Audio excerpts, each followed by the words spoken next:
연구하는 사람들에게는요, 주 52시간 근무제를 강제하면 연구를 할 수가 없습니다.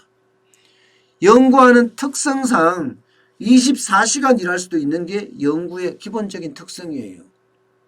심지어는요, 24시간이 아니라 48시간을 일할 수도 있습니다. 연속 말입니다. 그런데 연구하는 사람에게도 주 52시간 적용해라. 이렇게 되면요, 연구 자체가 굉장히 어려워질 수 있습니다. 연구개발은 혁신에 또 변화에 필요 불가결한 요소예요. 그런데 연구개발, 기술개발 이걸 못한다는 것은요, 대한민국의 미래가 무너진다고 해도 과언이 아닙니다. 실제 원광연 국가과학기술연구회 이사장입니다. 이 원광연 이사장이 이런 이야기를 했어요.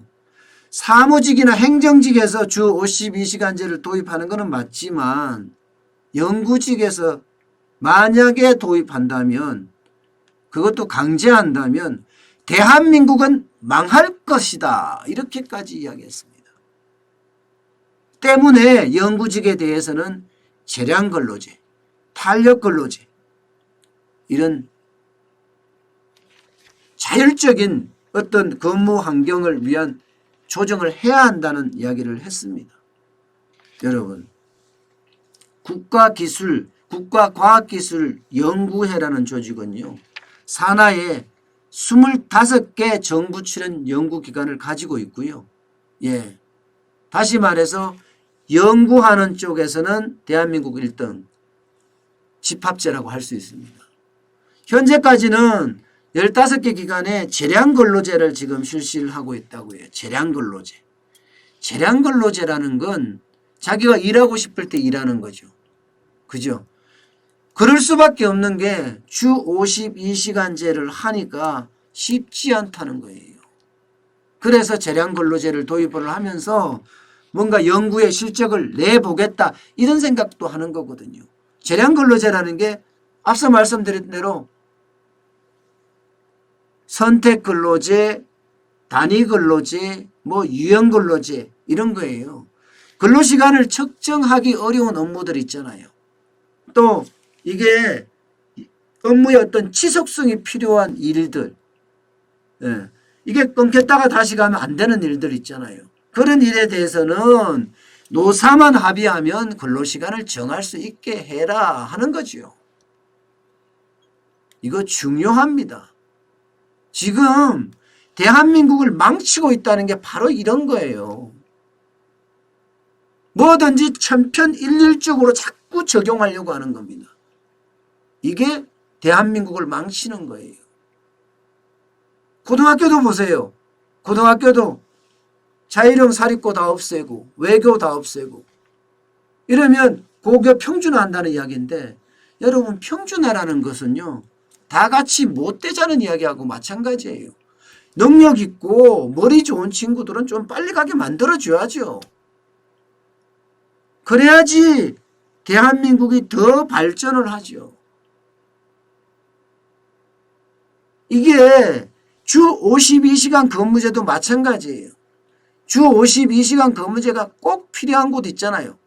그런 것은 도입하고요. 또 주 52시간 가가지고 안 되는데도 굉장히 많아요. 특히 연구개발부서, 기술개발부서 이런 데는 장난 아닙니다. 예, 안전부서도 마찬가지고 안전부서도요.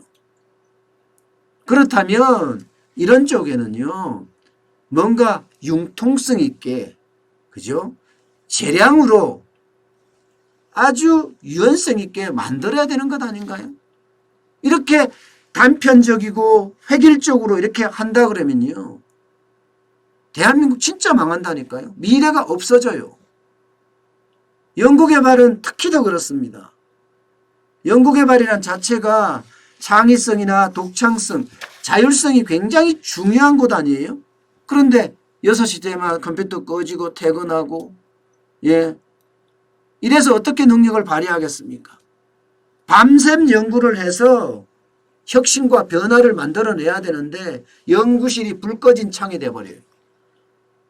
불 꺼진 창은요, 절대로 혁신하지 못합니다. 홍남기 경제부총리도 자꾸 이야기를 해. 뭐 바이오 산업에 혁신이 있어야 된다. 바이오 산업에 혁신이 있으려면 연구개발이 필요한데 연구개발은 주 52시간제가 가장 큰 걸림돌이에요. 게임 개발하는 사람들, 소프트웨어 개발하는 사람들 여기 장난 아니거든요. 게임 개발하는 것에 진짜 힘들어요. 여러분 우리 방송에서도 비슷합니다. 방송에서도 요즘 뭐 제작하려고 하면 주 52시간제가 걸림돌이 될 때가 한두 번이 아니에요. 주 52시간제를 반대하는 게 아니에요. 여기에 선택근로제나 유연근로제나 탄력근로제를 도입하라는 거예요. 그래서 1년을 가지고 저는 1년을 가지고 주 52시간제를 맞추면 된다 이거죠. 일 많을 때는 일 더 하고 일 적을 땐 좀 일 덜 하고요. 그게 대한민국을 살리는 길이 아닌가 싶어요. 기본적으로 노사가 합의하면 이제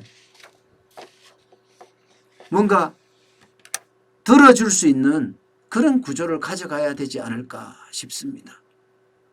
그렇지 않으면 진짜 연구 못해서 한국 망한다 이런 말이 나오지 않을까 싶습니다.